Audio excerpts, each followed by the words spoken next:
முன்னணி நடத்திய மாநாட்டிலே ஒரு தீர்மானம் சொல்கிறது, இந்த மலைக்கு மேலே இருப்பது சிக்கந்தர் தர்கா அல்ல. சிக்கந்தர் தர்கா கோரிப்பாளையத்தில் இருக்கிறது. இது வெறும் கட்டிடம்.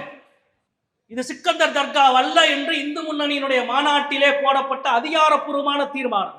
ஒரு மத வழிபாட்டு சின்னத்தை அது அதற்குரிய சின்னம் அல்ல என்று மகப்பதமையை, மத வெறுப்பை வெளிப்படையாக உருவாக்குகிற ஒரு தீர்மானம் நிறைவேற்றப்பட்டு 4 நாள் ஆகிவிட்டது. இன்றைக்கு வரை மதுரை தமிழ்நாடு காவல்துறை ஏன் அவர்கள் மீது வழக்கு பதிவு செய்யவில்லை என்ற முதல் கேள்வியை நாங்கள் இங்கே முதலில் எழுப்ப விரும்புகிறோம்.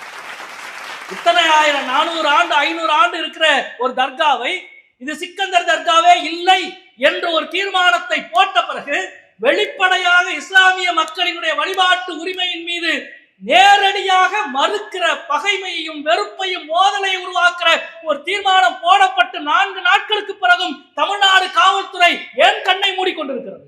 ஏன் வழக்கு பதிவு செய்ய உங்களுக்கு தெரியாதா?